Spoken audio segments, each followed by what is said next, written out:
তপনদা, আবির্ভাব নিউজে আপনাকে স্বাগত। আজকে সবথেকে গুরুত্বপূর্ণ যেটা খবর সেটা হচ্ছে সুপ্রিম কোর্টে আপনাদের নেত্রী মুখ্যমন্ত্রী মমতা ব্যানার্জি তিনি আজকে মামলা লড়েছেন এবং এটা ভারতবর্ষের ইতিহাসেই প্রথম।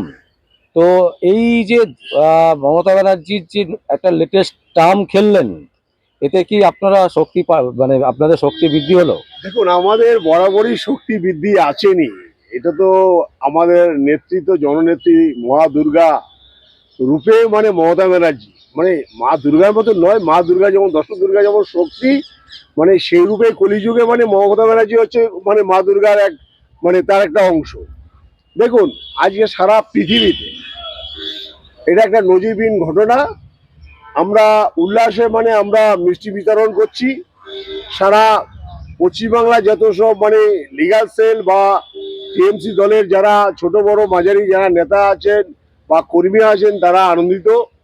আজকে মমতা ব্যানার্জি, দেখুন, আমার সবচেয়ে বড় কথা হচ্ছে আমার এল্ডার ম্যাডাম, উনি একজন আইনজীবী।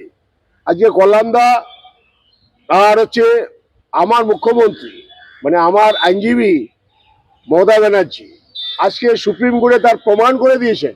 উনি যেই সব কথাগুলি বলেছিলেন সেটা আজকে সুপ্রিম কোর্টের 3 বেঞ্চ সেটা তার মান্যতা দিয়েছেন। আজকে এটা একটা গর্বের বিষয়।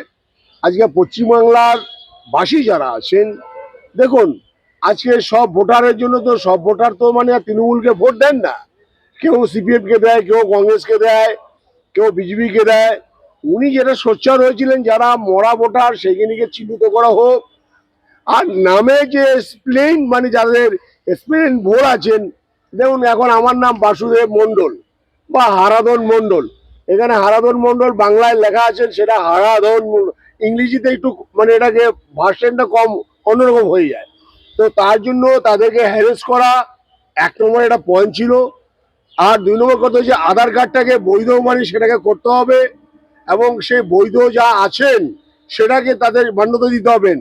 ধরুন, নামে কিছু ভুল যদি থাকে সেটি সংশোধন করবেন। আর যারা এসআইআর করতে গেছেন, যারা স্কুলের টিচার, হসপিটালের মাস্টার বা ডক্টর বা অন্যান্য যারা আছেন, বিডিও যারা গেছেন মানে এসআইআর করার জন্য, আজকে তারা খুব বাজেট হয়ে গেছেন। এই জ্ঞানেশ্বর বাবু ইলেকশন কিন্তু অনেক জায়গায় করেছে। আমার অর্থাৎ একটা কথা আপনারা বুঝবেন, আজকে সুপ্রিম কোর্টে সেটা প্রমাণিত। মমতা ব্যানার্জি সেটা প্রমাণ করে দিয়েছেন। ইভেন 3 বেঞ্চ আমার হাইকোর্টে জাস্টিস জমালো বাগচি, মানে আমার 66 দশকের আমার সিনিয়র, আমি একদম অল্প সময় ওনাকে আমি আমার সঙ্গ পেয়েছিলাম, ওনার জুনিয়র হতে পেরেছিলাম খুব অল্প সময়, জাজ হওয়ার ঠিক মুহূর্তে। তো যাই হোক, আজকে সেই 3 বেঞ্চ যা বক্তব্য মানে আজকে মানে সিএম এর ছিল, সিএম সেই বক্তব্য তার মান্যতা দিয়েছেন। সুপ্রিম কোর্ট এটাকে সম্বাদের মামলাটাকে রেখেছেন এবং পূর্ণমাত্রা আপনারা আপনার এই আবির্ভাব সংবাদ, এই আবির্ভাব, দেখুন, সংবাদ আবির্ভাব বা আবির্ভাব নিউজ ছোট চ্যানেল হতে পারে। দেখুন, ধানি লঙ্কা জানেন তো, মানে এত বড় লঙ্কা খেলে কিন্তু ঝাল লাগে না, আর ধানি লঙ্কা একটু ছোট। অর্থাৎ সংবাদ আবির্ভাব খুব ব্লেডটা খুব ধার, ছোট। কিন্তু এই যে মানে একটা চ্যানেল, এই চ্যানেলের মারফতে আমি যা যা বলেছিলাম সংবাদ আবির্ভাব সেটাকে টেলিকাস্ট করেছেন। তার জন্য আমি সংবাদ আবির্ভাবকে কুর্নিশ জানাই। আমি তারা আরো বড় হোক। এই ধানি লঙ্কা মানে এক ব্লেড, এই ছোট চ্যানেলে যা করে দিয়েছেন অনেক বড় বড় চ্যানেল, আর বাংলা বলুন, এবিপি আনন্দ বলুন, সিটিএন বলুন, নিউজ বাংলা বলুন, ও আরো অনেক কিছু চ্যানেল আছে, তারা কিন্তু এই সমস্ত দেখাতে পারেনি। আর যে সংবাদ আবির্ভাব এগিয়ে কিন্তু মানে প্রকাশ্য মানে টেলিকাস্ট করেছে। আমি স্বয়ং মিস্টার রায় বলেছিলাম, আগাম বার্তা দিয়েছিলাম। উনি যেটা নিয়ে বলছেন পশ্চিমবাংলার বাসীদের জন্যই বলছেন। এবার পশ্চিমবাংলাবাসী সবাই তো আর টিএমসি কে ভোট দেয় না, ভোটটা তো দেয় মানে নানা রকম দলকে দেয়। উনি চাইছেন সে পশ্চিমবাংলার মানুষ সেফ জোনে রাখার জন্য এবং ওনাদেরকে প্রোটেক্টেড এবং প্রোডাকশন দেওয়ার জন্য, এবং ওনার যত সব মানে শক্তি আছেন ওনার মুখ্যমন্ত্রী হিসাবে উনি তাদের সঙ্গে আছেন। দলমত নির্বিশেষে উনি কিন্তু এই সোচ্চারটা করেছেন। আজকে বিজেপি যে আওয়াজটা তুলেছেন, বিজেপি হচ্ছে একটা অসাধু একটা দল, যে কথা নরেন্দ্র মোদী বলেন সেই কথা তার রাখেন না, উনের কথা আমি বিশ্বাস করি না। এই কিছুদিন আগে একটা বাজেট হয়েছে দেখুন, পশ্চিমবাংলাকে কোনো রকম সাহায্য করে না, বিহারকে কয়েকশো কোটি টাকা দিলেন, অথচ এই বাঙালকে দিলেন না। এই বাংলাকে এতটাই ওনাদের জিনাসিদা, এতটাই হিংসা, এতটাই মানে ওনারা হিংসত্ব হয়ে যান। আপনারা জানেন এই বাজেট কি হয়েছেন, এই বাজেটে মানে কি হয়েছেন আপনারা বলুন। সোনার দাম আজ আকাশ ছোঁয়া, আপনি জানেন না সোনার দাম এত নয়, সোনার দাম কমিয়ে দিল তো। আর কমিয়ে এটা নয়, সংখ্যা অনুযায়ী এটাকে ডাইরেক্ট ইংলিশ নিউজ চ্যানেলে এবং অন্যান্য চ্যানেলে কিন্তু খবর দেখিয়েছেন সোনার দাম অ্যাকচুয়ালি এই দাম নয়। কি করেছেন মোদীবাবু জানেন? মোদীবাবু সোনা টনকে টন সোনা নিয়ে উনি সব স্টক করছেন, আর সোনা এখানে মার্কেটে কম ছাড়ছেন, তাই সোনার দাম আকাশ ছোঁয়া। সোনার দাম হিসাব মতন 35 থেকে 40 হাজার টাকা বড়ির দাম হওয়া হচ্ছে 10 গ্রামের দাম। সেই সোনার দাম আজকে কোথায় 1,70,80,000 টাকা বড়ি হয়ে গেছে। ভাবা যায় না, একটা গরিব মানুষ একটা মেয়েকে বিয়ে দিবেন, মানুষের ছোটবেলা অনেক আকাঙ্ক্ষা থাকে, কিছু টাকা জোগাড় করে রেখেছেন মেয়ের বিয়ে দেবেন, তারা আজকে 1 গ্রাম সোনা দিয়ে মেয়েকে বিয়ে দিতে পারবেন না। আজ এই মোদী সরকার একটা চোর চুত্তা, ডাবল ইঞ্জিন বলে, ডাবল ইঞ্জিন, ডাবল ইঞ্জিন, কিসের ডাবল ইঞ্জিন? এই বিহারি বুদ্ধিতে চলবে বাঙাল, এর নাম পশ্চিমবাংলা। এই বাঙালকে সারা পৃথিবীর মানুষ স্যালুট করেন, কেন? এই বাঙালের বুদ্ধি হচ্ছে তিক্ততা বুদ্ধি।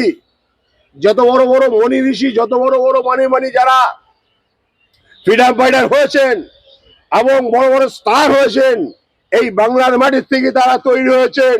আপনারা খবর নিয়ে দেখবেন, আমার মতো এই কাঠের মাথা আজকে বললাম, এই কথাটা আপনারা মেনে নেবেন। এই বাংলাকে দখল করতে পারবে না। উড়িষ্যা দখল করেছেন, হয়েছে, আজকে ত্রিপুরা করেছেন, হয়েছে, আসাম করেছেন, হয়েছে।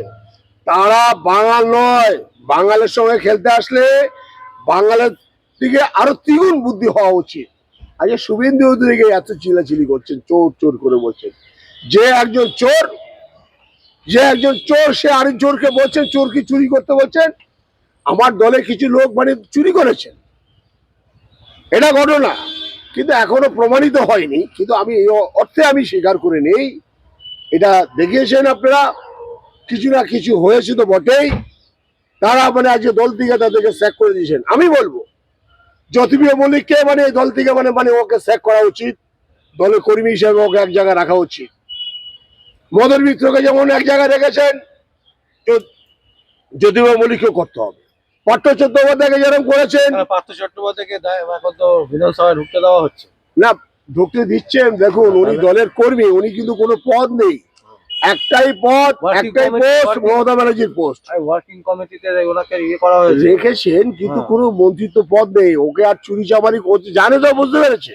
দেখুন একটা লোক ভুল করতে পারে, দেখুন একটা মানুষকে যখন মার্ডার করে, খুব জ্ঞান চৈতন্য সমস্ত সব হারিয়ে বা গ্রহ দোষে মানুষ একটা এই মানুষ আরেকটা মানুষকে মেরে ফেলেন, যখন মেরে ফেলেন তখনই তার আফসোস হয়, অনুশোচনা হয় যে কাজটা যেটা করলাম এটা ভুল করেছি। আজকে আমার নেত্রী, আপনার নেত্রীর গ্রহ কিরকম? না ওনার তো আজকে বৃহস্পতি তুঙ্গে, বৃহস্পতি আজকে তুঙ্গে। মমতা ব্যানার্জিকে আজকে দেখিয়ে দিয়েছে সারা বিশ্বে মমতা ব্যানার্জি কি করতে পারেন। আজকে দিল্লিতে গেলে মমতা ব্যানার্জিকে খুব মানে সিআরপিএফ, দিল্লির পুলিশ, হাফ প্যান্ট পরা পুলিশ, ওই আফগান্ডু পুলিশ সব ঘিরে রাখেন। কেন? মমতা ব্যানার্জি গেলে ওদের মানে প্যানিক উঠে যায় যে কোথায় কি খেলে দেবেন। বাংলার মেয়ে তো অত্যন্ত তিক্ততা বুদ্ধি। আজ যা সুপ্রিম কোর্টে যা যা চেয়েছেন, কোর্ট সেইটা মান্যতা দিয়েছেন। সোমবার দিনে অপেক্ষা করুন। আপনার চ্যানেলে আবার বলবো, যা যা বক্তব্য রেখেছে সব মেনে নিতে হবে, বলে দিয়েছেন। এই বক্তব্যের মধ্যে যারা মরা ভোটার আছে সেগুলি বাদ হবে, যাদের নামে একটু ভুল আছে, স্পেলিং ভুল আছে, সেগুলি একটু সংশোধন করবেন। ওখানে কেন মানে সেখানে মানে একে ঘুরানো, ওখানে ঘুরানো, ওখানে যাও সেখানে যাও, এটা সুপ্রিম কোর্ট বলেনি। সুপ্রিম কোর্ট বলছে এটাকে বসেই স্ট্যান্ড করতে পারে। দেখুন বাংলায় একটা উচ্চারণ একরকম, ইংরেজিতে একটা উচ্চারণ। দেখুন আমি যদি এক্সপ্লেন করি, হ্যাঁ, ওই ব্যানার্জি বন্দ্যোপাধ্যায়, হ্যাঁ বন্দ্যোপাধ্যায়, দেখুন একটা এটা হয়, আজ একটা মেয়েদের, চট্টোপাধ্যায়। হ্যাঁ মেয়েদের বিয়ের আগে একটা সারনেম ছিল, বিয়ের পরে আরেকটা সারনেম চেঞ্জ হয়ে যায়, আবার অনেকে রাখে। মমতা ব্যানার্জি তো এই বক্তব্যগুলি ছিল। কিন্তু অনেক জায়গায় আবার 100 জন, একটা ফ্যামিলিতে 100 জন বাবা, না 100টা সন্তান, এটা এটা একশো কি করে সন্তান না, থাকে? এগিনি করেছেন। দেখুন যারা যারা এই লিস্টগুলি তৈরি করেছেন, হ্যাঁ 100টা তো সন্তান হতে পারে না, হ্যাঁ তাহলে তার বংশ বিস্তার করেছেন, বাপ কাকা ছেলে, তার দাদু, তার দাদুর সেই ছেলের নামগুলি রয়েছেন। এবার মরা ভোটার কিছু ওখানে রয়েছে। মমতা ব্যানার্জি তো বলছে মরা ভোটার বাদ দিয়ে না করছে না, তো বলছে কাউকে হ্যারেস করা যায়। আজকে যে ভোটারগুলির জন্য বলছে সেগুলি কি মমতা ব্যানার্জি সবাই কি ভোটার? আপনারা বলুন না, সবাই কি মমতা ব্যানার্জিকে ভোট দিচ্ছেন? আজকে মমতা ব্যানার্জি পশ্চিমবাংলার মানুষের জন্য, দলমত নির্বিশেষে সবার জন্য সে কাঁদছেন। সে আজকে এই পশ্চিমবাংলার এই রাজ্যের মুখ্যমন্ত্রী। সবচেয়ে বড় কথা, উনি একজন আইনজীবী মানুষ, সে বিচক্ষণ লোক। আজকে আমি অনেকগুলি বাইককে বলেছিলাম আপনার চ্যানেলে, আমার এল্ডার ম্যাডাম সবার প্রথম মুখ্যমন্ত্রী হওয়ার আগে উনি কিন্তু একজন কিন্তু আইনজীবী। তো একজন আইনজীবী দেখুন, সেই বিচক্ষণ কথা সারা জীবনই বলে যাবেন। উনি সেই বিচক্ষণ কথা ডে ওয়ান থেকে, যখন বিরোধী আসনে ছিল, যখন মন্ত্রিত্ব তো আসলো, ক্ষমতায় আসলো, একই কথা, একই ভাবনা চিন্তা, একই ভাষা। আজকে অভিষেক বন্দ্যোপাধ্যায় তাই একই কথাই বলছে। আজকে পশ্চিমবাংলার মানুষের প্রতি কিন্তু মমতা ব্যানার্জি খারাপ চাইছেন না। মমতা ব্যানার্জি যদি আজকে যদি আপনারা খারাপ কোন অর্থে বলবেন বলুন, মমতা ব্যানার্জি চাইছে তো এই দেশটাকে অন্যরকম তৈরি করতে। সেন্ট্রাল আজকে সাহায্য করছেন না। আজকে দেখেছেন বাজেটে কি অবস্থা। ওই গিটার বাংলাদেশ বানাতে চাইছে শুভেন্দু অধিকারী বলছে। আরে ও তো এক গিটার বানিয়ে, ও তো গিটার বাজিয়ে দিয়েছে। শুভেন্দু অধিকারীর কোনো অস্তিত্ব আছে বলুন না? আজকে আমার ঘরেরই ছেলে মমতা ব্যানার্জির হাতে তৈরি হলো। আজকে শুভেন্দু অধিকারীর বাবা শিশির অধিকারী কত বড় পাল্টুরাম মানুষ বলুন। আজকে স্বার্থের জন্য তারা দল ত্যাগ করলেন। তারা কি মনুষ্যত্ব, তাদের জ্ঞান আছে? আজকে তাদের কি মানুষ বুঝবে? মানুষ কি আখ্যা দিবেন? মানুষ আমরা বাদ দিন না, লোকের কথা বাদ দিন না, নিজের বিবেককে নিজে জিজ্ঞাসা করতে বলুন না, তাদের বিবেক কি বলছেন। এটা কি ঠিক তখন বলছেন? তাহলে আপনারা একটা ভালো পেলেন, অক্সিজেন পেলেন। অক্সিজেন কি দেখুন, অক্সিজেন তো আগেই ছিল, আগাগোড়া ছিল, সেটাকে মান্যতা দেয়নি। আজকে জুডিশিয়ারি জায়গায় গিয়ে ইমপ্লিমেন্ট করেছেন মমতা ব্যানার্জি এবং কল্যাণ বন্দ্যোপাধ্যায়। আমার উনিও আমার একজন সিনিয়র এল্ডার ব্রাদার। আজকে তারা সওয়াল করেছেন, আরো আরো সুপ্রিম কোর্টের লয়াররা ছিলেন, সিনিয়র লয়াররা ছিলেন। আজকে বাংলার মানুষ তাতে জয়, বাংলার মা মাটির জয়। মমতা ব্যানার্জি শুধু জয় নয়, মমতা ব্যানার্জি একার জন্য ভাবেনি। তার একার জন্য ভাবছে কেন? সে তার সন্তান নেয়, কিছু নেই। উনি মুখ্যমন্ত্রী মাইনাও নেয় না। আজকে দেখুন মানুষের পূর্ব একটা মানুষের দেখুন, প্রত্যেকটি মানুষের একটা না একটা তার দুর্বলতা পয়েন্ট থাকে। আজকে আমার নেত্রী বা আমার লাইনের ফ্রেন্ডের একটা কোনো একটা ঘটনা হতেই পারে। দেখুন আমার জীবনে একটা ঘটনা হতে পারে, আপনারা হতে পারে, আরো হাজার হাজার মানুষের হতে পারে। প্রিভিয়াসকে নিয়ে কখনো কাউকে ব্যঙ্গ করা উচিত নয়, কাউকে ক্রিটিসাইজ করা উচিত নয়, ছোট করা উচিত নয়। কারণ মমতা ব্যানার্জি আজকে ভুল করেছেন, ওরা ভাগ্যে ছিলেন, খারাপ হয়েছেন। আজকে তার থেকে অনুশোচনা কেউ তার চেয়ে বেশি কি কারো কি দুঃখ হতে পারে? আজকে শুভেন্দু অধিকারী বলছেন যে কথাটা আপনি বললেন, আমার মুখ থেকে উচ্চারণ করতে আমার লজ্জা বোধ হয়। আজকে শুভেন্দু দাকে আমি বলবো, আর আমার শিশির দাকে বলবো, আমার শিশির জেঠুকে বলবো, তারা যেন সংশোধন করে নেন। কারণ আগামী দিনে মানুষ মেদিনীপুরের মানুষরাই না পিকে খালে ফেলবে। আজকে অধিকারী পরিবারের যে একটা নাম ছিল, আজকে সেই নাম নেই। আজকে মোদিও কিন্তু বুঝতে পারছে, ও যা অক্সিজেন দিয়েছেন আমাদেরকে, গ্যাস খাইয়েছেন, সেই গ্যাসে আমাদের বল ছিল 3 নম্বর, পাম দিয়ে 10 নম্বর করেছে, ফেটে ফুটে চুরমার হয়ে যাচ্ছে। ওই ডাবল ইঞ্জিন আর উচ্চ পাই পশ্চিম বাংলায় আসছে না। এটা আপনারা জেনে রাখুন। আমি আপনাদেরকে যা বলেছিলাম অক্ষর অক্ষর আমি মিলিয়ে দিয়েছিলাম। আমার এই কাঠের মাথার থেকে আপনাদেরকে বলেছিলাম ইলেকশন ফেব্রুয়ারিতে হবে না, জানুয়ারিতে হবে না। এই ইলেকশন মার্চ এপ্রিলে কবে হবে তাও ঠিক নেই।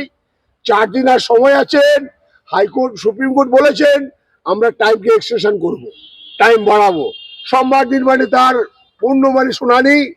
আজ নেত্রী দিল্লিতে থেকে সারা পৃথিবীর মানুষকে আচ্ছা চোখ দিয়ে আঙুল দিকে দেখিয়ে দিল তোমরা প্রয়োজন মতো এইভাবে ইন পার্সন গিয়ে মামলা করবে। দেশের সিএম, রাজ্যের সিএম তারা নিজে গিয়ে মামলা করবে, যে ভাষায় কথা বলতে পারবে সেই ভাষায় কথা বলবে, আইনে কোনো বাধা নেই যে তাদের ইংরেজিতে মানে তাদেরকে স্পিকিং করতে হবে, এমন কোনো মানে নেই। অসংখ্য অসংখ্য ধন্যবাদ। তবে আজকে মমতা ব্যানার্জি জন্য আপনারা আশীর্বাদ করবেন, 2026-এ আপনারা ভোট দেবেন খুব চিন্তা ভাবনা করে। ইভেন আপনারা বলবো না আপনারা আমাদেরকে ভোট দিন, যদি মনে হয় নেত্রী ভালো কাজ করেছেন, অভিষেক বন্দ্যোপাধ্যায় ভালো কাজ করছেন, তবেই আপনারা ভোট দেবেন। নমস্কার। অসংখ্য অসংখ্য ধন্যবাদ।